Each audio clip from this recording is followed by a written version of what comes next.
వర్తమానానికి మూలవాక్యంగా యోవేలు గ్రంథము 2వ అధ్యాయం. యోవేలు గ్రంథము 2వ అధ్యాయం 12వ వచనాన్ని తెరచి చదువుదాం.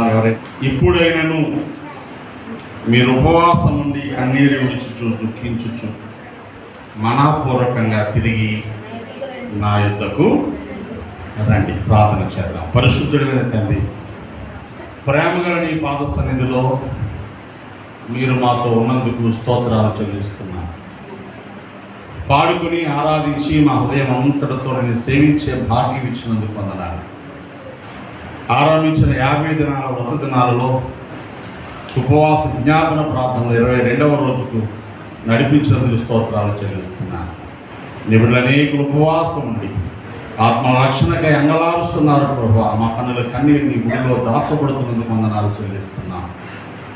ముందుకున్న దినములన్నీ సంపూర్ణం చేయడానికి ఈ దినపారాధనలో నీ సన్నిధి మాతో ఉన్నందుకు స్తోత్రాలు చెల్లిస్తూ ఈ వాక్యమును ధ్యానించిన ఎండగా ఈ భద్రత కాపుదల మా కలుగు చేయండి. గ్రహింపులోకి తీసుకురామని యేసు నామమున ప్రార్థిస్తున్నాను తండ్రి. ఆమేన్, ఆమేన్. మరొకసారి ప్రియులైన మీ అందరికీ శుభాలు తెలియజేస్తున్నాను. మనం చదువుకున్న వాక్య భాగంలో ప్రవక్త అయిన యోవేలు ద్వారా దేవుడు ఇశ్రాయేలు జనాంగాన్ని హెచ్చరించినటువంటి ఒక వాక్య భాగాన్ని చదువుకున్నాం. ఆ వాక్యంలో ఉన్నటువంటి ముఖ్య ఉద్దేశం ఉపవాసం ఉండి కన్నీరు విడుస్తూ దుఃఖపడతా మనస్ఫూర్తిగా నా దగ్గరకు రండి అనేటువంటి ఒక పిలుపు దేవుడు ఇవ్వడం మనం చూస్తున్నాం. సామాన్యమైన పిలుపు అయితే పెద్దగా చెప్పుకోక్కర్లేదు, కానీ ఆ పిలుపులో కూడా ఒక లోతైనటువంటి దేవుని కోరిక వ్యక్తపరచబడతా ఉంది. అదేంటి ఇప్పుడైనా అని రాయబడింది. ఇప్పుడైనా అంటే ఇప్పటి వరకు మీరు ఎలా ఉన్నా పర్వాలేదు, ఎలా ఉన్నా గడిపేశారు, సీరియస్గా తీసుకోలేదు. ఇప్పుడైనా సీరియస్గా తీసుకుని ఉపవాసం ఉండండి అని అప్పటి పరిస్థితి చెప్తాను. ఇప్పుడైనా అంటే ఇశ్రాయేలు జనాంగము దేవునికి భిన్నమైన పరిస్థితుల్లోనికి వెళ్ళి భక్తి జీవితాలు పాడైపోయాయి. నేను తప్ప వేరొక దేవుడు మీకు ఉండకూడదని దేవుడు ఆజ్ఞాపిస్తే వారు రకరకాల అన్య సంబంధమైన భక్తిని వారు వెంట పెట్టుకొని తెచ్చుకున్నారు. అహరోను చేత చేయబడిన ఐగుప్తు దేవతారాధన, దూడబొమ్మన ఆరాధన చేయడం మొదలుపెట్టారు. రొంప అనేటువంటి ఒక నక్షత్రాన్ని గుడారాన్ని వెంటబెట్టి తెచ్చుకున్నారు. అమోనీయుల దేవతైన మొలెకు అనే దాన్ని ఆరాధన చేయడం మొదలుపెట్టారు. బయలుదేవతల ఆరాధనలు సమాజంలోకి వచ్చేసాయి. ఎన్నో రకాల విగ్రహారాధన సంబంధమైన దుర్మార్గమైన, హేయమైన, అసహ్యకరమైనటువంటి పరిస్థితులు ఆ రోజుల్లో వారు చేసేవన్నీ చేస్తే అమ్మ బాబోయ్ అనుకుంటాము. అంత దారుణమైన పరిస్థితులు విగ్రహారాధన జరిగింది. అది వాళ్ళ ఇష్టం, లోకస్తులకు సంబంధించింది. కానీ దేవుని బిడ్డలుగా ఉన్న వారు నిజదేవుని నుంచి విడిచి అలా వెళ్ళిపోతున్నప్పుడు వారి భక్తి జీవితాలు, వారి రాజ్యము, వారి వ్యవసాయము, ఆరోగ్య పరిస్థితులు అన్నీ పాడైపోయాయి. ఎంతగా పాడైపోయాయో చెప్పడానికి ఒక ఉపమాన రూపమైన మాటలు ఈ లేఖనంలో ఆయన వాడారు. మొదటి అధ్యాయంలో 4వ వచనంలో గొంగళ పురుగులు విడిచిన దాన్ని మిడతలు తినేసి ఉన్నవి, మిడతలు విడిచిన దాన్ని పసర పురుగులు తినివేసి ఉన్నవి, పసర పురుగులు విడిచిన దాన్ని చీడ పురుగులు తినివేసి ఉన్నవి అని ఒక చెట్టులాగా, ఒక వ్యవసాయంలాగా ఇశ్రాయేలు సమాజాన్ని పోలుస్తూ ఒక చెట్టును ఒకదాని వెనకాల ఒకటి ఎలాగున చీడపిల్లలు దాడి చేసి నామరూపాలు లేకుండా చేశాయో మీ సమాజం అలాగే పాడైపోయిందని చెప్తాడు. మొట్టమొదటి గొంగళ పురుగులు ఆకులలో పచ్చదనాన్ని తినేస్తే ఆ తర్వాత వచ్చినవి ఏంటి? మిడతలు. గొంగళ పురుగులు తినేసిన తర్వాత మిడతలు వచ్చి ఆ చిన్న చిన్న చిన్న కొమ్మల రెమ్మలు కత్తిరించేసాయి.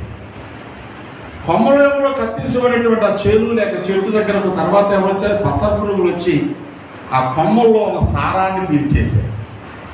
ఇక మళ్ళా పచ్చబడ్డానికి కానీ చిన్న చిన్న కొమ్మలు రావడానికి కానీ ఆకులు రావడానికి వీలు లేకుండా సారం పీల్చివేయబడితే 3 అలా మిగిలిపోయింది.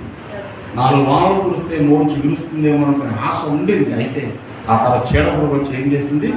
అడుగు చెట్టు వేలు కొరికేసింది. ఇక మళ్ళీ చిగురు పెట్టడానికి వీలు లేకుండా, నామరూపాలు లేకుండా ఒక ప్రక్క పోతున్నప్పుడు నైవేద్యం లేదు, పానార్పణం లేదు, పశువులు మొరపెడతా ఉన్నాయి. ఇలా యాజకులు ఏడుస్తున్నారు. లేఖలో చాలా సంగతులు చెప్తాం. ఎంత జరిగిపోయింది కదా. ఎప్పుడైనా నష్టాన్ని చూశాక, కష్టాన్ని చూశాక, కన్నీళ్లు చూశాక, కలవరాన్ని చూశాకైనా మీరు ఉపవాసం ఉండి ప్రార్థన చేయకపోతే ఇది ఈ ప్రవక్త యొక్క హెచ్చరిక. ఈరోజు క్రైస్తవ సమాజాన్ని మనం చూస్తే ఆనాటి పరిస్థితికి ఏమంత భిన్నంగా అయితే లేదు. ఆ రోజు ఎలా ఉందో ఇశ్రాయేలు సమాజంలో క్రైస్తవ సంఘాలు, సమాజాలు కూడా అలాగే ఉన్నాయి. ఈనాటి క్రైస్తవ సమాజం ఇశ్రాయేలు సమాజానికి ఏమంత భిన్నమైనదిగా లేదు. క్రైస్తవ సమాజాన్ని చూస్తే పచ్చదనం పోయింది, చిగుళ్ళు పోయాయి, సారం పోతుంది, వేర్లు కొరికేయబడుతున్నాయి. అంటే మీకు ఏమర్థం అవుతుంది?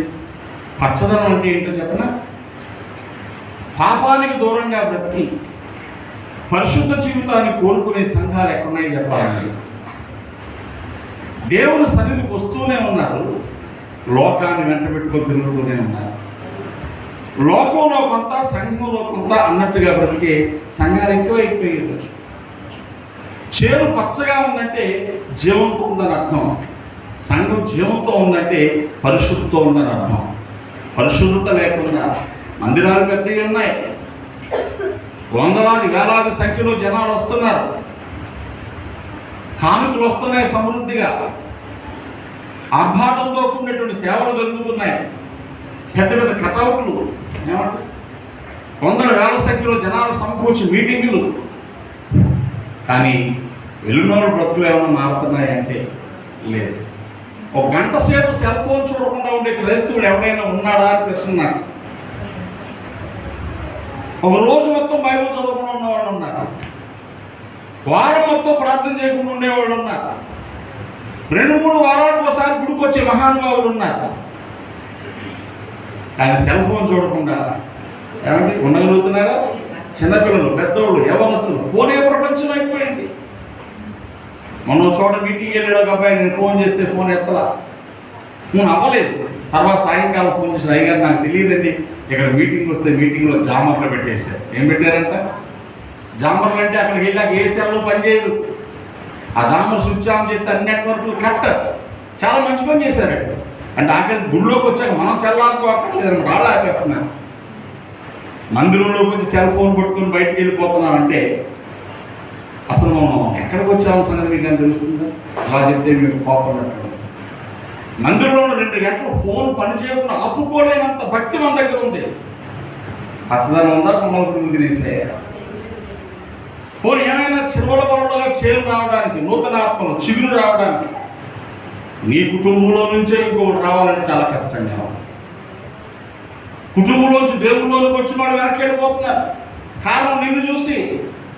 నీవు భక్తిగా ఉంటుంటే నీ పిల్లలు నీలాగే ఉండుండేవారు. నువ్వు భక్తిగా లేని కారణం చేత వాళ్ళు వెనక్కి వెళ్ళిపోతున్నారు, లోకంలోకి వెళ్ళిపోతున్నారు, రోగాల పాలైపోతున్నారు. ఇప్పుడు ఏడుస్తున్నాం, అయ్యారు మారాలని ప్రార్థన చేయండి. మరి ఇప్పుడు దాకా ఏమైంది అంటే చిగురులు కూడా పోయాయి. చిగురంటే నీ తర్వాత నీ కుటుంబం, నీ తర్వాత నీ వంశం, పిల్లల చేతుల్లో తల్లిదండ్రులు పోవాలి. కానీ ఈరోజు మన దరిద్రం ఏంటంటే తల్లిదండ్రుల చేతుల్లో పిల్లలు పంపాల్సి వస్తుంది. ఎందుకంటే దుఃఖం ఇంకోటి ఉంటుందా? చిగురులు లేవు. ఇకపోతే ఇవాళ రేపు పచ్చగా రాగలవంటే సారం ఎండిపోతుంది. తెలియకుండా పసుపులు ఏం చేస్తున్నాయి? సారం అంటే ఆశ అండి. సారం అంటే ఏంటి? ఆశ. ఇవాళ రాలేకపోయాం, రేపు త్వరగా పరిగెత్తుకుని రావాలి. చదువుకునే పిల్లల కోసం మాట చెప్పిన, ఇవాళ ఏ కారణం చదివిన క్లాస్కి వెళ్ళకపోతే అటు చదివేవాడైతే ఏం చేస్తాడు చెప్పిన, సాయంత్రం ఫ్రెండ్ అడిగితే, రే ఇవాళ ఏం చెప్పారా, ఏ మేషాలు వచ్చారా, ఏం చెప్పారా, ఏ పాఠం చెప్పారా, ఏ వర్క్ ఇచ్చారా అని అడిగి సిద్ధపడి క్లాసుకు రాలేనందుకు క్లాసుకు కూర్చున్న ప్రిపేర్ అయ్యేస్తాడు. దాని పేరు ఆశ, సారం. ఆశ ఏం చేస్తాడు? హోంవర్క్ ఏమి ఇచ్చారు, ఎట్లా చేయకపోతే కొడతారా, అయితే రేపు కూడా మానేస్తాను ఏదో అనుకుంటే. ఎందుకు? ఇది సారం లేదు, ఇంట్రెస్ట్ లేదు. అమ్మ నాన్నల మీద వాళ్ళు ఏదో చదివించాలన్నారు కాబట్టి చదువుతున్నాడు అంతే. ఈరోజు చాలా మంది పిల్లలు అలాగే చేస్తున్నారు. అక్కడికి వెళ్ళిపోతారు, ఎక్కడికి వెళ్ళిపోతారు, డబ్బులు కట్టేయడం అన్నారు, పుర్రు పోతున్నారు, మధ్యలోకి వెళ్ళి పారొచ్చేస్తున్నారు. తల్లిదండ్రులు 1000 రూపాయలు నష్టాలు. ఏం లేదు, సారం లేదు. దేవుడు వెళ్ళిన బిడ్డలు కూడా రే నాయన మందిరానికి రంగురాని బతిమాలుకోవాల్సి వస్తుంది. తల్లిదండ్రులు సారం లేదు. సారం వెళ్ళిపోతే రేపు ఏమవుతుంది? నీకు నెమ్మదిగా నెక్స్ట్ స్టెప్ ఏంటంటే వేరు కొరికేస్తారు. ఆ చెట్టే ఉండదు ఇంకా. ఆ కుటుంబంలోంచి ఆ వ్యక్తి ఈ లోకంలోంచి వెళ్ళిపోయాక ఆ ఇంట్లో వాళ్ళకి ఎవరో ప్రభుత్వం రాలేకపోతున్నారంటే ఆ చెట్టు ఉందా పోయిందా? అరటి చెట్టు ఒక నరికేస్తే ఏమవుతుంది? నరికేసిన చోట అరటి చెట్టు మళ్ళా పిల్లలు వస్తాయి, పిల్లలు అవుతాయి. కానీ ఈరోజు నరికేస్తే పిల్లలు లేవు, పిల్లలు లేవు. ఇదంతా చూసాక మనం ఏం చేయాలి? అడగాల్సింది అడగట్లేదు, ప్రార్థన చేయాల్సిన ప్రార్థన చేయట్లేదు. ఇంకా పెళ్ళి అయిపోవాలా, ఇంకా ఉద్యోగాలు వచ్చారంటే తప్ప మా కుటుంబంలో నీ సన్నిధి పోయింది అయినా తిరిగి మా జీవితాల్లో నీ సన్నిధి రానియవా అని అడగాల్సిన వారంగా ఉన్నాం. దేవుని స్తోత్రం. The presence of God in our lives makes different. దైవ సన్నిధి మన ఇళ్లలో ఉంటే జరిగే ఆశీర్వాదం ఎంత గొప్పదో మీకు నేను జ్ఞాపకం చేస్తాను. ప్రియులారా, భక్తులైన వాళ్ళు దీన్ని అర్థం చేసుకొని సందర్భానుసారం ఉపవాసాలు చేశారు. ఒక మాట మీకు గుర్తు చేస్తాను. ఎజ్రా గ్రంథానికి రండి. ఎజ్రా గ్రంథంలో ఇశ్రాయేలు ప్రజలందరినీ పారసీక రాజు అయిన కోరెషు మీరు మీ దేశానికి వెళ్ళిపోయి మీ ఊరిలో దేవుని మందిరాన్ని కట్టుకొని మీ ఆస్తులు పట్టుకెళ్ళిపోయి దేవుని సన్నిధిని సంతోషించండి అని శాసనం చేశాడు. ఈ పారసీక రాజు కోరెషు, ఈ పారసీక దేశం ఈరోజు యుద్ధం జరుగుతున్న ఇరాన్. ఎక్కడైతే యుద్ధం జరుగుతుందని చెప్పుకుంటున్నామో ఆ ఇరాన్ దేశమే అప్పటి పర్షియా దేశం, పారసీక దేశం. అక్కడ పరిపాలించిన ద కింగ్ సైరస్ I. కోరెషు మొదటి రాజు, మొదటి కోరెషు అన్నటువంటి వాడు ఇదిగో ఇశ్రాయేలు ప్రజలను వెనక్కి పంపించాడు. వెళ్ళిపోమనగానే ఏం చేస్తాం మనం? ఎవరన్నా వెళ్ళమనగానే, పెళ్లి చేసుకుని అనగానే, ఉద్యోగానికి వెళ్ళండి అనగానే ఎగి ఈ సంకలు గుద్దేసుకొని గప్ప పారిపోతాం. కానీ వాళ్ళు ఏం చేస్తారో తెలుసా? ప్రయాణం చేసే ముందు దైవ సన్నిధిలో ఏం చేశారో ఈ మాటలు చదవండి. 8వ అధ్యాయం 21వ వచనం. అప్పుడు దేవుని సన్నిధిని మమ్మును మేము దుఃఖపరుచుకొని మాకును మా చిన్నవారికి మా ఆస్తికిని శుభ ప్రయాణము కొరకు ఆయనను వేడుకొనుటకు అహవా నది దగ్గర ఉపవాసముడని ప్రకటించి తిని. దేవునికి స్తోత్రం, హల్లెలూయా. ఈ మాటలు ఎంత ఖచ్చితంగా ఉంటాయి చూడండి. వెళ్ళిపోమనగానే వెళ్ళిపోకుండా ఊరు బయటకు వచ్చి ఒక నది దగ్గర చేరి 3 రోజులు ఉపవాసం ఉన్నారు. ఎందుకు ఉపవాసం ఉన్నారు? మేము చేస్తున్న ప్రయాణము ఈ దేశం నుంచి మా దేశానికి దారి చాలా పొడవు, ప్రయాణంలో ఏమో అభ్యంతరాలు ఉంటాయి, శత్రువులు ఉంటారు, మేము మిక్కిలి ఆస్తితో బయలుదేరి వెళ్తున్నాం, మా చిన్నపిల్లలు ఉన్నారు, కుమార్తెలు ఉన్నారు, భార్యలు ఉన్నారు. కాబట్టి ఏం చేయాలి? ఇప్పుడు శత్రువులు మా మీదకి రాకుండా కీడు మా మీదకి రాకుండా సురక్షితమైన శుభమైన ప్రయాణము మేము చేయగలిగినట్లు దేవుని సహాయం కోసం మేము ముందుగా దేవుణ్ణి వేడుకోవాలి. దేవునికి స్తోత్రం, హల్లెలూయా. ఎంతమందికి అర్థమైంది? మన ప్రయాణం ఈ లోకంలో నువ్వు చేసేది ఏదైనా కావచ్చు, నీ కుటుంబ జీవితం కానీ, వ్యవసాయం కానీ, వ్యాపారం కానీ సురక్షితంగా క్షేమంగా జరగాలంటే దేవుని కాపుదల చాలా అవసరం. వీళ్ళు చేస్తున్న ఉపవాసం దేనికోసం చేస్తున్నారు? ప్రొటెక్షన్, కాపుదల కోసం చేస్తున్నారు. ఏం కాపుదల? శత్రువుల నుంచి, వాతావరణం నుంచి, వ్యతిరేకంగా ఉన్న పరిస్థితుల నుంచి అన్ని రకాలుగా దేవుడు భద్రత ఇవ్వాలి. ఎవరికి? మాకు. నెంబర్ 1 ఎవరికండి? అక్కడ చెప్తాడు మాకు. 2 మా చిన్నవారికి, అంటే మా పిల్లలకి, మా భవిష్యత్ జనరేషన్కి. ఈరోజు నువ్వు బాగుంటే సరిపోయిందా? నీ తర్వాత అక్కర్లేదా? ఎంతమంది తల్లిదండ్రులు చెందుతుందో నాకు అర్థం కాలేదు. మీ తర్వాత మీ పిల్లలు. నాకు పెద్ద ఆశలో కోరికలు ఏమి లేవు. ఒక్క ప్రార్థన చేస్తున్నాను ఇప్పుడు కూడా, నా తర్వాత మా 3 పిల్లలు నన్ను మించిన భక్తి చేయడానికి దీవించు ప్రభువా అని అడుగుతున్నాను. తెలుసా నీకు? నేను అడిగే ప్రార్థనలో నేను బ్రతుకుండగానే నన్ను మించిన రీతిలో నా 3 బిడ్డలు వాడబడ్డం నేను చూడాలి. ఎందుకంటే నాకు వేరే ఆశ లేదు, ఆస్తులు అంతస్తులు ఏమక్కర్లా, బ్రతికేయచ్చు, కొంచెం ఉంటే చాలు. కానీ ఏం కోరుకుంటున్నాను తెలుసా? ఆ డానియేలు అన్నవాడి బిడ్డలు వాడు మించిపోయి దేవుని సేవ చేస్తున్నారు అనే ఆశ నా బ్రతుకులో ఉంది. రక్షణ పొందితే చాలదు కదా. మరి అలాంటిది నీ కుటుంబంలోని పిల్లలు రక్షణే పొందలేదు, దుర్మార్గంగా బ్రతుకుతున్న పిల్లలు చాలామంది ఉన్నారు. దురలవాట్ల జోలికి వెళ్తున్న పిల్లలు చాలామంది ఉన్నారు. నేను పాస్టమ్మ గారు నేను గుమ్మలూరు మధ్యాహ్నం వెళ్ళి వస్తున్నాం. అడ్రోడ్ సెంటర్లో కన్నుపాకలో నుంచి 5 ఇంతేసి పిల్లలు బయటకు వస్తున్నారు. ఒక్క నిమిషం బండి అయిపోయి సార్ చూస్తే నా కళ్ళని నీళ్ళు తిరిగి ఏమండి బండి పరంది చూడలేదు. ఈ చిన్న చిన్న పిల్లలు భయం లేకుండా ఈ వయసులో నిండా 14-15 సంవత్సరాల వయసు లేని వాళ్ళు కన్నుపాకలోకి వస్తున్నారు. ఇలా చూసిన ఎలా సుఖంగా ఉండగలరు, ఎలా అన్నం తినబుద్ధేస్తున్నా. అమ్మనాన్నకు పట్టలేదా? మీ పిల్లల సంగతి నీకు ఏమైనా తెలుస్తుందా? దైవ సన్నిధికి రావడానికి ఇష్టపడలేదు అంటే అర్థమేంటి తెలుసా? చావును వెతుక్కుంటున్నారని. ఈ మాట చెప్తే కఠినంగా ఉంటారు కానీ నిజమదే. దైవ సన్నిధి మీద శ్రద్ధ తగ్గిపోతుందంటే నరకం వైపు పరుగులు ఎడతానికి ఏమైనా ఇంతలో చెప్తుందా? వ్యంగ్యం ఏమన్నా? ఈ మాట వింటారు కదా, నువ్వేం చేయాలి? ఉపవాసం. ఇప్పుడైనా మాకు మా పిల్లలకి, తర్వాత దేనికండి? మా ఆస్తికి. దేనికి? ఆస్తి అంటే ఏంటి చెప్తారా? ఆస్తి అంటే ఏంటండి? ఉన్నదంతా ఆస్తి కాదు సుమా, ఉన్నదంతా ఆస్తి కాదు. ఆస్తి అంటే సంపాదనలో నుంచి ఖర్చులు అవసరాలు పోగా మిగిలిందాన్ని ఆస్తి అంటారు. ప్రాఫిట్. ఆ ప్రాఫిట్ అంతా సమకూర్చుకుంటే ఆస్తి అవుతుంది. ఆస్తి అంటే ఏంటి తెలుసా?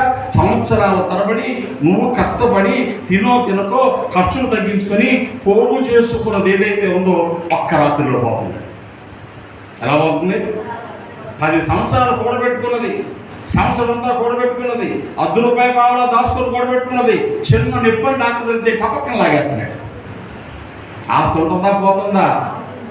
మళ్ళా సమర్థించుకుంటాం, అందుకోసమే కదా దాచుకున్నాం. అందుకోసం కాదండి. ఆ నష్టాలు జరగకుండా ఉండాలంటే ఉపవాస ప్రార్థన చేయాలి. నీ ఆస్తులు అన్యాక్రాంతం కాకూడదు. నువ్వు కష్టపడి సంపాదించుకోవద్దు, ఊరకనే పోకూడదు. రెక్కల ముక్కలు చేసుకుని రాత్రి మగలు కష్టపడి సంపాదించేదాన్ని అనవసరమైన వాటికి ఖర్చు పెట్టేస్తున్నా అంటే నీ ఆస్తి పోతుంది కదా. ఉపవాస ప్రార్థన చేయాలి వద్దా? నీ కోసం చేయాలి, నీ చిన్నపిల్లల కోసం, భవిష్యత్తు కోసం చేయాలి, తర్వాత నీ ఆస్తి కోసం చేయాలి, క్షేమంగా నీ బ్రతుకు పూర్తవడం కోసం చేయాలి. దేవుని స్తోత్రం కదా. హల్లెలూయా. ఈరోజు చాలామంది జీవితాల్లో ఈ జీవితం ఎలా పూర్తవుతుందో అన్న చింత ఉంది. అర్థమైన స్తోత్రం చెప్పండి. ధీమాగా ఉందా, నాకేం పర్లేదు, నెమ్మదిగా అయిపోయింది, టార్గెట్ రీచ్ అయిపోతుందని ఆలోచన. ఎలా పూర్తవుతుందో అన్న బెంగ ఉంది. ఈ పిల్లల భవిష్యత్తు ఏంటో, మా జీవిత భవిష్యత్తు ఏంటో, ఇలాగే ఉంటే రేపు ఎలాగో ఏంటో అనే ప్రశ్నలకు సమాధానం నా దేవుడు ఉన్నాడు అని చెప్పుకోగలిగేలా ఉండాలంటే ఉపవాస ప్రార్థన చేయాలి. దేవుని స్తోత్రం. హల్లెలూయా. ఇది మొదటి కారణం. శుభ ప్రయాణం కోసం ఉపవాసం చేయాలి, నీ క్షేమం కోసం ఉపవాసం చేయాలి. రెండవది, పాడైపోతున్న దేవుని పని బాగవ్వాలని నీ సంగతులు ప్రక్కన పెట్టి, నీ సంగతులు రీచ్ అయిన తర్వాత లేక రీచ్ అవ్వకపోయినా పాడైపోయిన దేవుని పని బాగుపడాలని నువ్వు ఆయా సమయాల ఉపవాసంలో ప్రార్థన చేయాలి. దేవుని స్తోత్రం. ఇందాక చెప్పాను కదా, విస్తారంగా దేవుని పని డిస్టర్బ్ అయిపోతుందని. దేవుని పని డిస్టర్బ్ అయిపోతా ఉంది. క్రైస్తవ సంఘాల మీద దాడులు, బోధ మీద దాడులు, సేవకుల మీద దాడులు, డైరెక్ట్గా ఇండైరెక్ట్గా ఎప్పుడూ లేనంతగా దేవుని సమాజాన్ని డిస్టర్బ్ చేయడానికి అపవాది ప్రయత్నం చేస్తాను. ఎందుకంటే వాటి టైం అయిపోయింది. ప్రకటన 16:16 ప్రకారం వాడి సమయం కొంచెమే తెలుసుకొని అపవాది వికృతమైన కోపంతో గర్జించే సింహంలా వచ్చేస్తున్నాడు. ఎవరిని నిందుతున్నా అని గర్జించే సింహంలా వస్తున్నాడు. పేతురు గారు చెప్పారు ఇదే మాట, మొదటి పత్రిక 5వ అధ్యాయం ఇదే మాట ప్రకటన యోహాను భక్తుడు చెప్పాడు. ఆ టైం అయిపోయింది. టైం అయిపోతుంది. ప్రవచనాల ప్రకారం ఇశ్రాయేల్ దేశం మీదకి రష్యా యుద్ధానికి వస్తే ప్రభు రాక సమీపం అయిపోయినట్టే. నిన్న వార్తలు చూసి నాకు చాలా భయమైంది. రష్యా కూడా యుద్ధంలో ఇన్వాల్వ్ అవుతుంది అని న్యూస్ చూశాను నేను. అది జరగకుండా ఉండడానికి సమయాన్ని ఈ ప్రోగ్రాం ప్రార్థన చేశాను. రష్యా కనుక ఇన్వాల్వ్ అయితే రష్యాతో ఉన్న దేశాలు, ఇస్రాయల్తో ఉన్న దేశాలు యుద్ధం వస్తే ప్రపంచ ఆర్థిక వ్యవస్థ చిన్నాభిన్నం అయిపోతాయి. ఇప్పటికీ అమెరికా ఆస్తులన్నీ అయిపోతున్నాయి. ఒక బాంబు ఖరీదు 1000 కోట్లు, ఒక బాంబేసి విమానం ఖరీదు 1000 కోట్లు. ఆ చిన్న దేశం మీద బాంబులన్నీ పట్టుకెళ్ళి ఇంకోసం విమానాలు వెళ్తే అవి పేరుకుపోతా ఉంటే, ఆస్తులు నాశనం అయిపోతా ఉంటే, మళ్ళా సమకూర్చుకోవడం కోసం పనులు వేస్తే, ప్రజలు కట్టకపోతే, తిరుగుబాటు వస్తే, యుద్ధం వస్తే డైరెక్ట్గా ఏంటంటే ఎంత నష్టం తెలుసు. భయంకర పరిస్థితులు వస్తాయి. అలా వస్తే ప్రపంచ దేశాలన్నీ అతలాకుతలమైపోయి ఆ అతలాకుతలమైపోయినటువంటి ఆ ఉప్పెను లాంటి పెనుగాలుల్లో మధ్య నుంచి ఆఖరి అబద్ధ క్రీస్తు బయటకు వచ్చేస్తాడు.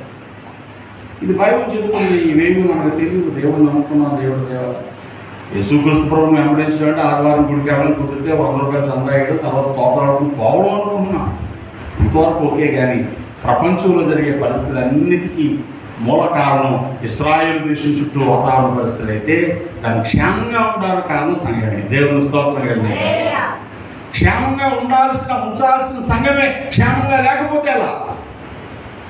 అందుకే సంఘక్షేమం కోసం కూడా మనం ఉపవాసం ఉండి ప్రార్థన చేయాలి. నెహెమ్యా భక్తుడు అలా చేశారు.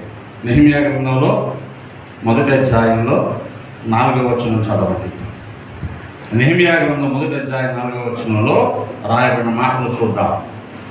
ఈ మాటలు విన్నప్పుడు నేను కూర్చుండి ఏడ్చి కొన్ని దినములు దుఃఖంతో ఉపవాసం ఉండి ఆకాశమందుల దేవుని జ్ఞాపన చేసి దేవునికి స్తోత్రం. ఎన్ని దినంలో చెప్తాను నేను మీకు.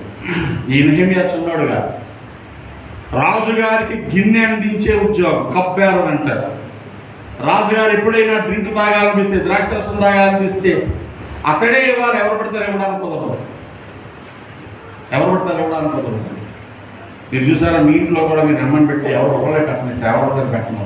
నేను అలాగే చేస్తాను. మా ఇంట్లో నా బయట అయినా నాకు ఎవరు పడతారు ఒప్పిస్తే తినలేను. నా వల్లగా వేసుకొని భాస్కర్ ఇంకో చేసుకోండి, అంత తగ్గుద్ది ఎలా అన్ని అంత తిట్టడం అలా తెలియదు. కన్సల్ట్ పెట్టేదాన్ని ట్రై చేస్తారు.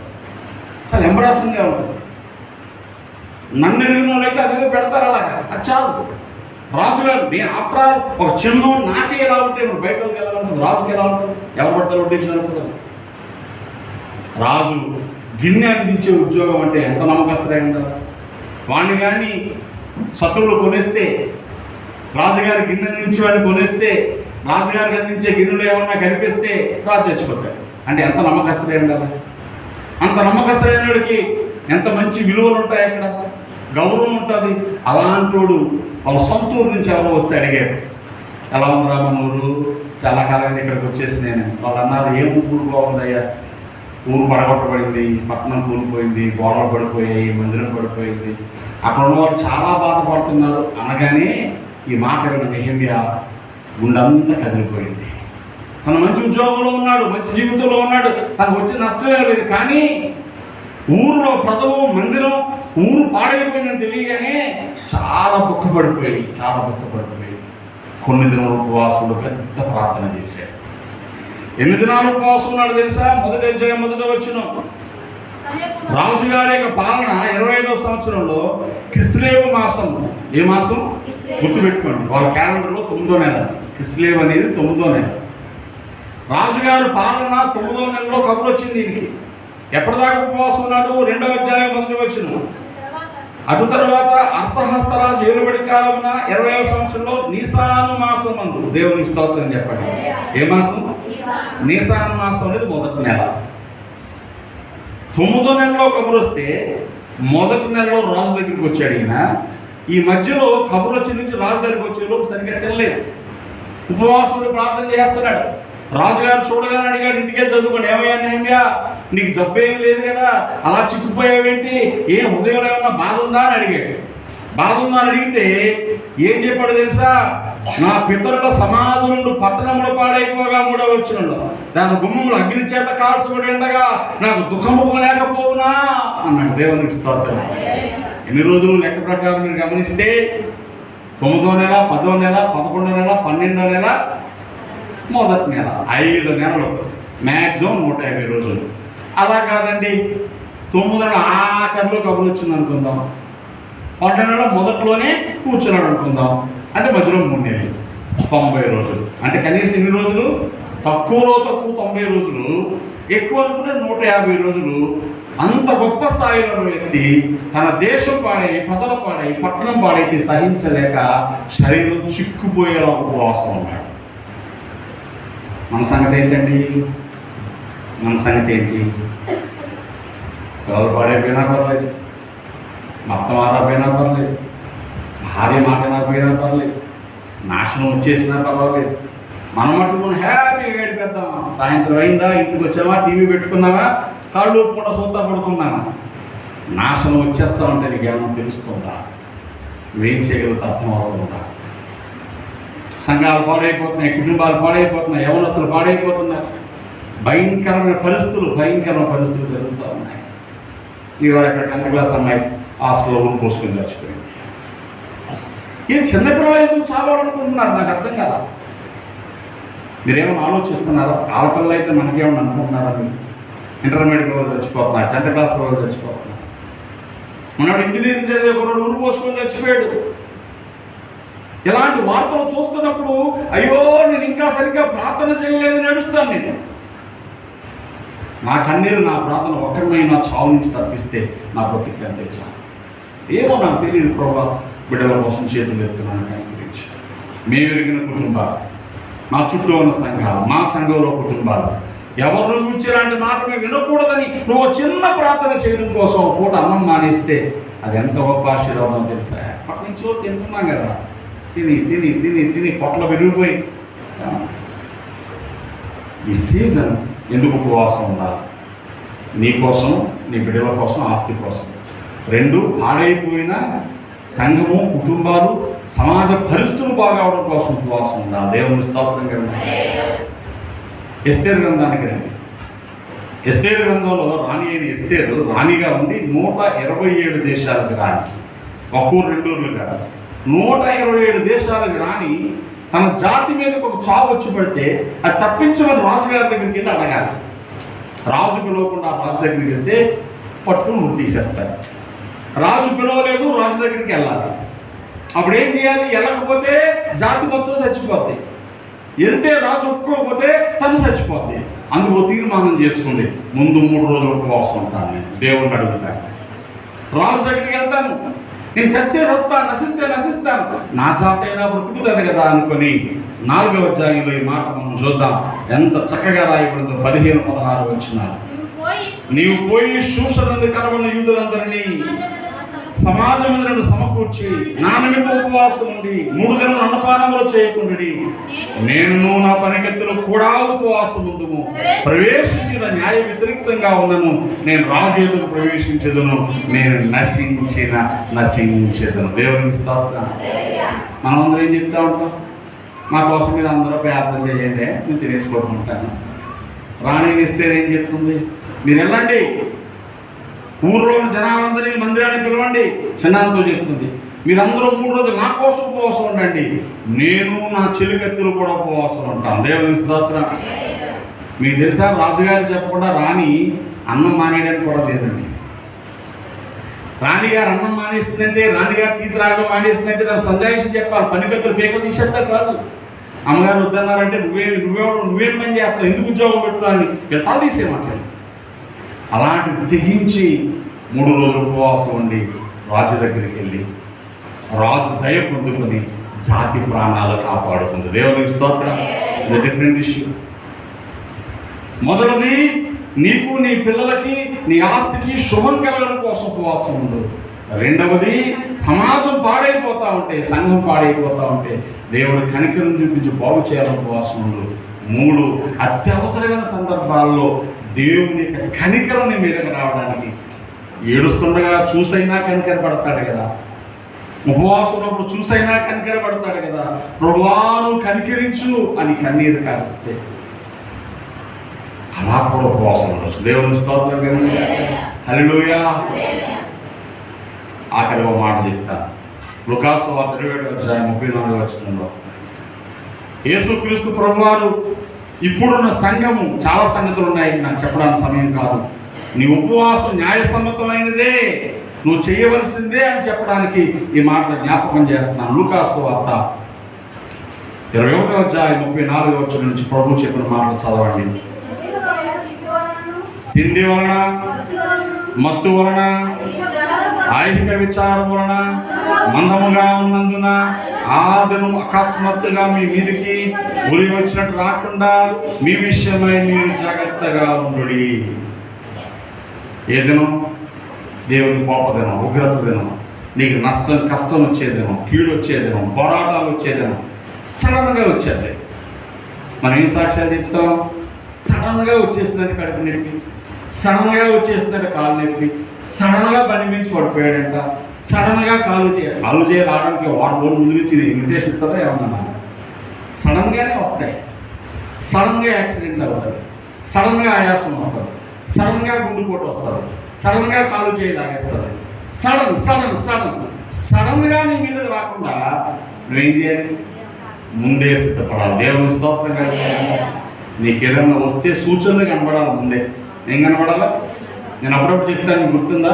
వీళ్ళు జాగ్రత్తగా ఉండండి, వాళ్ళు జాగ్రత్తగా ఉండండి, వాళ్ళు జాగ్రత్తగా ఉండండి, మీరు జాగ్రత్త అంటే నాకు సూచన ఉంది. అలా జాగ్రత్తగా ఉండండి అని చెప్పినప్పుడు వాళ్ళ కోసం నేను ప్రార్థన చేసి మీరు ప్రార్థన చేస్తే రావాల్సింది ఏమవుద్ది? ఆగిపోద్ది, లేదా కొన్నిసార్లు దాని యొక్క తీవ్రత తగ్గిపోద్ది, లేదా కొన్నిసార్లు పోస్ట్ పోన్ అయిపోద్ది. దేవుని స్తోత్రం. ప్రమాదకర పరిస్థితులు, కన్నీళ్లతో ఉండే పరిస్థితులు, దుఃఖంతో ఉండే పరిస్థితులు ప్రార్థించేవాడు ముందే తెలుస్తాయి, ఉపవసించేవాడు ముందే తెలుస్తాయి. ప్రార్థన ఉపవాసాలు లేని వాడికి సడన్గా వస్తాయి. నీకు సడన్గా కావాలా? షాకులు తెలిసి సిద్ధపడి దిద్దుబాటు చేసుకుని బాగుపడాలంటే ఏం చేయాలి? ఉపవాసం చేయాలి. అందుకే ఏం చెప్తాడు? 36వ వచనం, కాబట్టి మీరు జరగబో వీటినెల్లా తప్పించుకొని మనుషు కుమారుని నిలవబెట్టకు శక్తి గలవారైనట్లు ఎల్లప్పుడూ ప్రార్థన చేయించు. దేవునికి స్తోత్రం. ఇక్కడ ఒక ఆప్షన్ ఉంది చూసారా? జరగబో వీటినెల్లా తప్పించుకున్నటకు శక్తి ఉంది మనకి. దేవునికి స్తోత్రం. We can escape from all the disasters which are coming unto us. మన మీదకి వచ్చే భయంకర పరిస్థితులన్నీ మనం తప్పించుకోగలం. దేవుని స్తోత్రం. తప్పించుకోవడానికి శక్తి ఎక్కడి నుంచి వస్తుంది? ఎల్లప్పుడూ ప్రార్థన చేస్తున్న ప్రార్థనలోంచి వస్తుంది. దేవుని స్తోత్రం. ఎల్లప్పుడూ చేస్తున్న ప్రార్థనలోంచి తప్పించుకోవడానికి శక్తి వస్తుంది. నా మాట దేవుని స్తోత్రం చెప్పండి. మరి ప్రార్థన చేయడానికి ఎక్కడి నుంచి వస్తుంది? ప్రార్థన చేయకుండా బొబ్బుండే వాళ్ళకి శక్తి ఎక్కడి నుంచి వస్తుంది? ప్రార్థన మీద నిర్లక్ష్యంగా ఉన్నవాళ్ళు ఎలా తప్పించుకుంటారు? అది నా బాధ.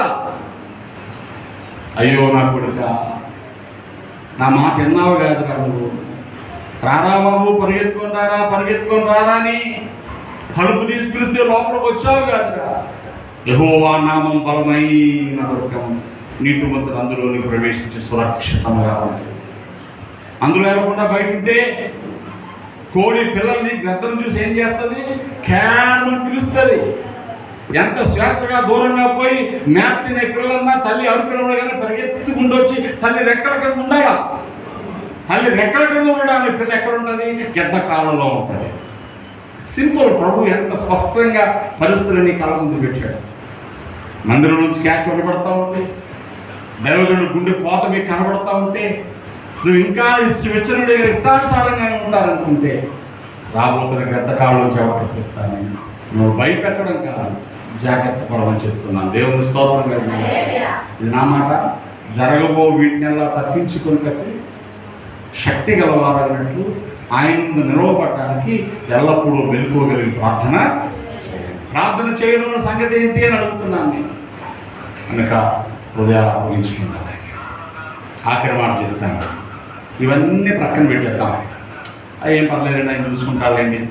మాకు ఆపద వచ్చినా, పాడైపోయిన పట్టణాలు ఏమైపోయినా, జాతి నాశనం అయిపోయినా, ఎన్ని కష్టాలు వచ్చినా వీ డోంట్ కేర్. ఎందుకంటే మేము ప్రభువులో ఉన్నాం. మంచిదే. నేను ఆ టైపు. ఏమొచ్చినా రాని, ఎన్నైనా రాని, నా దేవుడు నుండి నాకు ఏంటి? దేవుడే మన పక్షంలో ఉండగా మన విరోధి ఎవడు? మన పక్షంలో ఉండాలంటే మనం ఆయనతో ఉండాలి కదా. యేసు ప్రభువారిని శాస్త్రులు, పరిసయ్యులు, యోహాను శిష్యులు వాళ్ళందరూ కలిసి వచ్చి ఒక ప్రశ్న అడిగారు. మత్తయి సువార్తలో చూడండి. ఉపవాసం ఉండడానికి 5వ కారణం అని చెప్తాను. మత్తయి సువార్తలో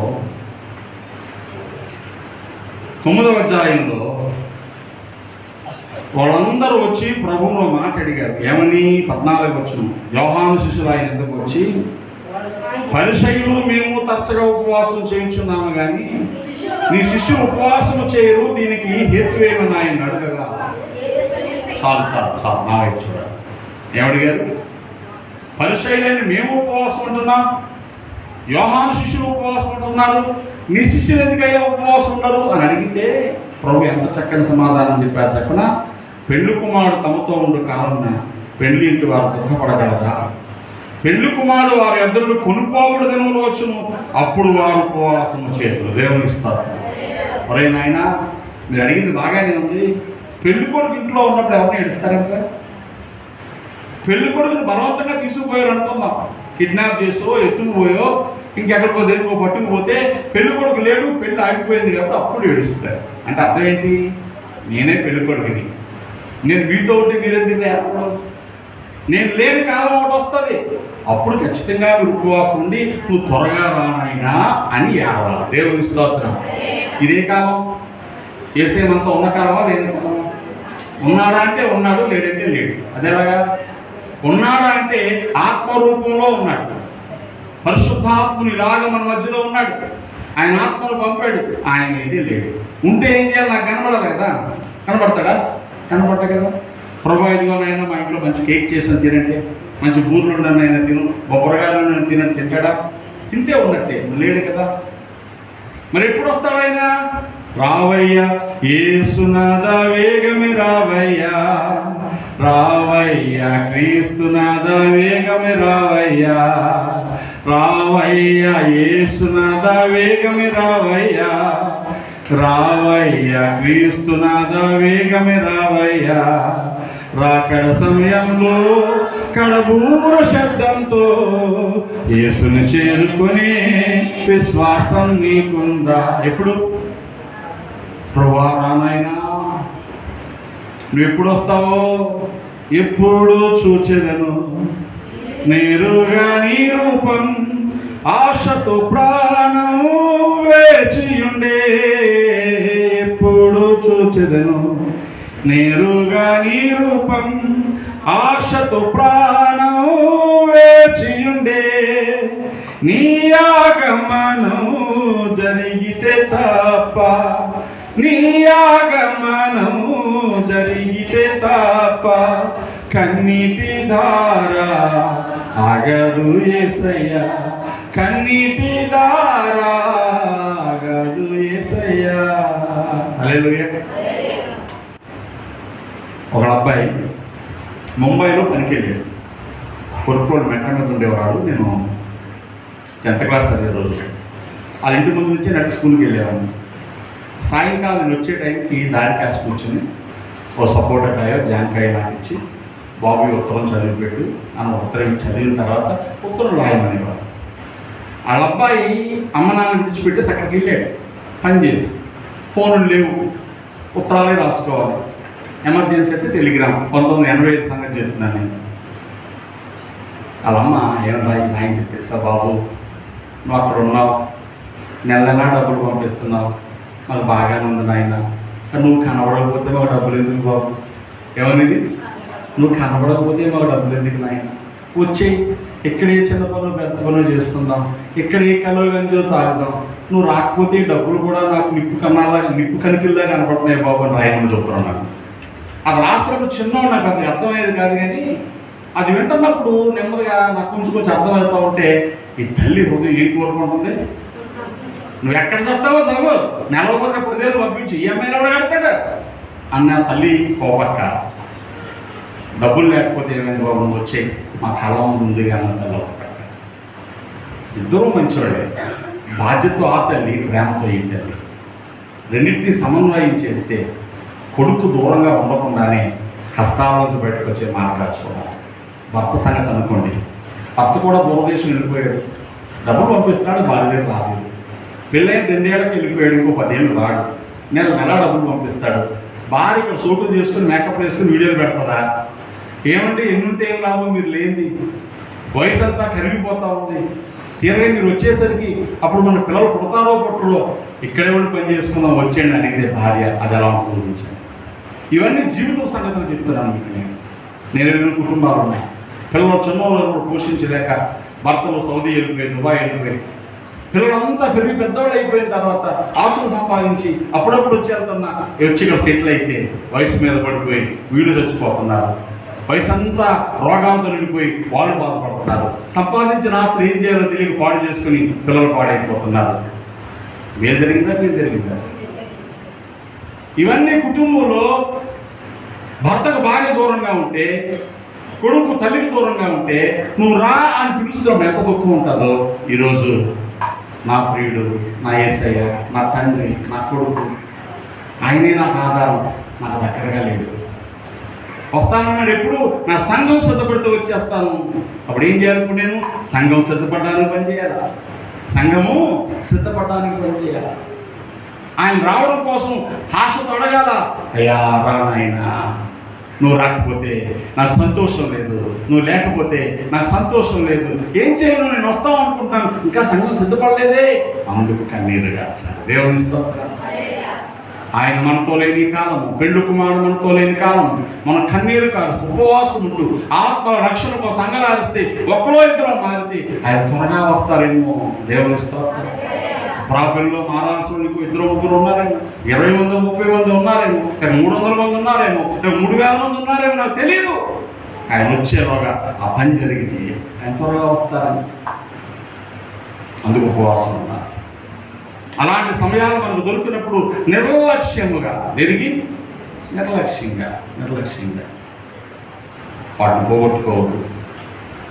అమూల్యమైన వాటిని ఎప్పుడైనా చెప్పాను లేదో, పోయేవాడు రాళ్ళు మట్టి గోళీలు చేసుకొని ఎండబెట్టుకొని సంచిలో పోసుకొని పిట్టలు పడ్డానికి పెట్టాలి.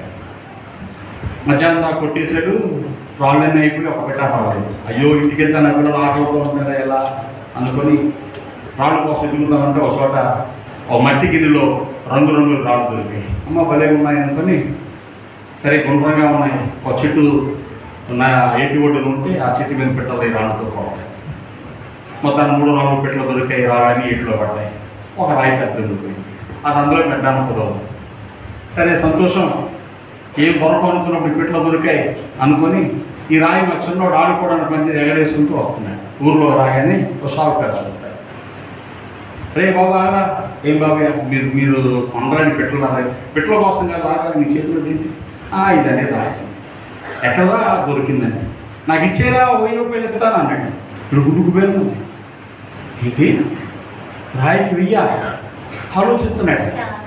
ఆ షావుకారు అమ్మోడు దీని సంగతి తెలిసిపోయింది అనుకొని 5,000 ఇస్తాను ఇచ్చే అన్నాడు. ఇప్పుడు ఇంకా షాక్ అయిపోయాడు. వీడు ఆలోచించుకుంటాడు. షావుకారు అమ్మ దీని సంగతి తెలిసిపోయింది, నా చేయి దాటిపోతుంది అనుకుని గబుకుని 10,000 తీసి చేతిలో పెట్టేసి, ఒరే రాయి నాకు ఇచ్చేరా, నీకు ఇంకేమన్నా కదా రేపు వచ్చి తీసుకోవాలని చెప్పి 10,000 పట్టుకుని పోయాడు. 10,000 చేతితో పట్టుకొని పెట్టల చేతితో పట్టుకొని ఏడ్చుకుంటూ ఇంటికి వచ్చాడు. ఏమంటే ఏమైంది అలా అడుగుతుంది. ఏముంది, ఏం దొరకలేదా, ఎందుకో పెట్టలు మరి ఎందుకు ఏడుస్తావు, చేతిలో డబ్బులు ఎక్కడి దొంగతనం చేసావు. అమ్మో కాదే, ఈ 10,000 రూపాయలు ఎప్పుడు సంపాదిస్తాం మనం, ఇంత డబ్బు చేతిలో ఉంది, నువ్వు మళ్ళీ 6 నెలలు ఏ పని చేయక్కర్లేదు, ఈరోజు పెట్టుకున్నా ఎందుకు ఏడుస్తున్నావు అంటే, ఎంత బుద్ధి లేనో తెలుసా. ఒక్క రాయి అమ్మితే వచ్చాయి డబ్బులు. ఇలాంటి బోర్డు రాళ్ళు పెట్టల కోసం కొట్టేశారు. రాళ్ళన్నీ కొట్టేస్తే 4 పెట్టలు దొరికాయి. అవన్నీ అమ్ముంటే జీవితం అంతా సుఖంగా ఉండేవాడు కదా. రాయులు నాకు తెలియలేదు, ఎక్కడున్నాయి, ఏట్లో పడిపోయి దొరకవేంటాయి. నీకేమర్థం అవుతుంది? అది నేనే. దినముల విలువ తెలియకుండా, ప్రభువు సన్నిధిలో చేసే ప్రార్థన విలువ తెలియకుండా సమయం అంతా వేస్ట్ చేసేసుకుంటే ఆ తర్వాత ఏమి మిగులుతుంది? ఇంకా అవకాశం ఉండగానే, సమయం ఉండగానే ప్రభువు సన్నిధిలో నిలిచి ఆయన పాదాలు పట్టుకుని, నాయనా కనికరించు, మా కుటుంబాన్ని రక్షించు, మా జాతిని రక్షించు, మా సంఘాన్ని భద్రపరచు, దైవజనుల పట్ల కృప చూపించు, నూతనాత్మను అనుగ్రహించు, నేను నీ కోసం ధైర్యంగా బ్రతకడానికి సహాయం చేయి, మా బిడ్డలను కనికరించు అని నువ్వు ప్రార్థన చేస్తే, మా మీద రాబోతున్న నాశనం తెగులు తప్పించు నాయనని ప్రార్థన చేస్తే నీ రాళ్ళన్నీ క్యాష్ అయినట్టే. దేవుని స్తోత్రం. హల్లెలూయా. ఆశపడదామా ప్రభుత్వం? ఇప్పుడైనా, ఎప్పుడు ఇంత తెలిసాకైనా, ఇంత భయంకర పరిస్థితులు చూసాకైనా, నష్టం చూసాకైనా, కష్టం చూసాకైనా, పోరాటాలు చూసాకైనా, ఉపద్రవాలు చూసాకైనా, ఇప్పుడైనా ఉపవాసం ఉండి కన్నీరు తెలుస్తూ మనపూర్వకంగా దుఃఖపడుతూ నా దగ్గరకు రండి. అడుగుదామా ప్రభావ? ఉపవాసం 41 రోజులు అయిపోయాయి, ఇంకో 29 రోజులు ఏమో నేను ఏం చేయగలను నాకు తెలియదు. 4 రోజులైనా ఉపవాసం ఉంటాను, వారమైనా ఉపవాసం ఉంటాను, వారానికి 1 రోజైనా ఉపవాసం ఉంటాను. నేను ఉపవాసంలో పోతే ప్రతిరోజు మందిరంలోకి వచ్చి నా ప్రార్థన రాదు ప్రార్థించే దగ్గర కూర్చుంటాను. ఆయన దేవుని స్తోత్రం చెప్పాను. అతి పనికి వెళ్తే అందరూ తక్కువ మోసేస్తారండి. మరి కాస్త మెత్తలో ఉంటాను వాళ్ళు చూసి చూడ బాగా తక్కువ వేసి మోగిస్తావా లేదు? నువ్వు తక్కువ మోసావు కాబట్టి 2 రూపాయలు ఇస్తామంటారా? ఆ గుంపులోకి వెళ్ళిపోతే నడుము ఒగ్గిపోయిన మోసనుడు అడపదడప నీళ్ళ కోసం ఒడ్డెక్కేసి ఆ పక్కన నీళ్ళకి వచ్చి టైం గడిపేసినోడు కూడా ఒకటే జీతం. ప్రార్థనలోకి వస్తే అంతే. రాకుండా ఇంట్లో కూర్చుంటే ఎలా ఉంటుంది నీకు? నువ్వు మందిరంలోకి రా, ప్రార్థన చేయకపోయినా ప్రార్థించే వారితో కూర్చో, ఆశీర్వాదం సొంతం చేసుకో. ప్రార్థన చేసుకుందాం, ప్రభు పాదాలు పడుకుందాం. ఇప్పుడైనా మీరు ఉపవాసం ఉండి దుఃఖించుచు కన్నీరు విడుచుచు మనపూర్వకంగా ఎదుగురని చెప్పిన ప్రభు మాట ఆలకిద్దాం. ప్రభా, నాకు ప్రార్థించడం నేర్పునైనా, కన్నీరు కాచడం నేర్పునైనా, దుఃఖపడడం నేర్పునైనా, నా కన్నులు కన్నీటి ఊటులుగా, నా తల జలమయముగా చేయనైనా. ప్రార్థన చేద్దాం. త్వరగా సమయాలు పోగొట్టుకుంటున్నవా, నిర్లక్ష్యంగా ఉంటున్నవా, సమయ విలువ తెలియకుండా ఉంటున్నవారు ఎవరైతే ఉన్నారో అటు వారి పట్ల దేవుడు కృప చూపాలని ప్రార్థన చేద్దాం. ప్రార్థన చేసుకుందాం. పరిశుద్ధుడైన తండ్రి వందనాలు. మేము ఎందుకు ఉపవాసం ఉండాలో, ఉపవాసం యొక్క విలువ ఏంటో, ఉపవసిస్తే కలిగే లాభం ఏంటో మాతో మాట్లాడారు. మా హృదయాలను సిద్ధపరచండి, దిద్దుబాటుకు తీసుకురండి. మరి ఎక్కువగా మరి ఆశగా మీ సన్నిధిలో కనిపెట్టడానికి సహాయం చేయండి. ఈ మాటలు మాకు ఫలింప చేయమని యేసు నామమున ప్రార్థిస్తున్నాను తండ్రి. ఆమేన్, ఆమేన్, ఆమేన్.